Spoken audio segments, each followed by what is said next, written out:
السلام عليكم ورحمة الله وبركاته.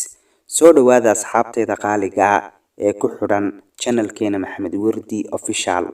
Maanta waxaan idin hayaa 4 muuqaal oo cabsi badan oo ay duubtay kaamirada CCTV. Haddaba muuqaaladan waa muuqaalo cajiib ah, waad la yaabi doontaa. Waxaan ka codsanayaa intaanan muuqaalka bilaabin inaad like saarto, asxaabtaadana u sii share garayso saan u soo badiyo muuqaalada noocan oo kale ah. aad baad u mahadsan tahay. Muuqaalkan waxaa duubtay kamarada CCTV. Haddaba muuqaalkanu dad badan ayuu ka yaabiyay. Waxaa kaaga muuqda muuqaalkan makhluuqan jaasaya. Haddaba kamaradu waxay duubtay makhluuqan jaasaya. Waqtiguna waa goor habeenimo ah. Balse wax fasiraada waa loo waayay waxaan wuxuu yahay. Dad badan ayuu ka yaabiyay muuqaalkanu. Muxuu kula yahay adiga?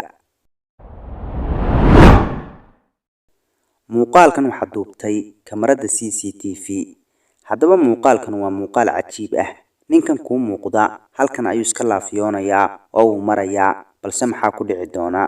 Haddaba ninkanu siduu u soconayo waa la ridayaa. Marka la rido, lugta ayaa la jiidanayaa. Waxaan la arkayn ayaa lugta jiidanaya ninkan. Haddaba muuqaalkan waxaa lagu tilmaamay inuu yahay xaqiiqo. ninkan lugta ayaa la jiidanayaa, balse waxa jiidanaya ma arko. Markii dambena isagoo naxsan ayuu soo cararayaa. muuqaalkan waxaa duubay rag mooto saaran oo dhalinyaro ah oo goor habeenimo ah wada marayay. Waxay wadada ku dhex arkeen haweeney maryo cad gashan oo ku soo socota oo sidii horarkii oo kale gacmaha u soo haadinaysa. Haddaba haweeneydanu waxay tahay waa la garan waayay ama waa la kasi waayay. madad qalata miyay waalan tahay? Haddaba wax lagu tilmaamo waa la garan waayay.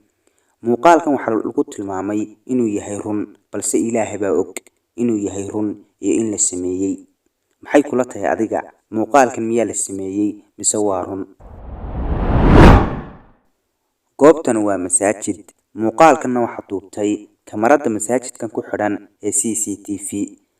Haddaba muuqaalkan wiil dhalinyaro ah ayaa ka muuqan doona.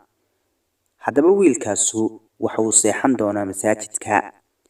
Balse wiilku markuu israaxdo seexo, lugta ayaa lagu dhigayaa, marba dhinac ayaa loo wareejinayaa.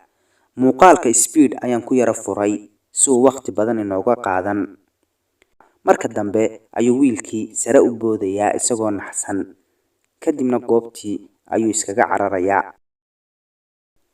asxaabtayda qaaliga, muuqaaladeeni xiisaha lahaa intaa ayay inoogu joogaan. Waa anigoo ah Maxamed Wardi Cali oo idin leh waa inoo muuqaalka xiga insha Allah.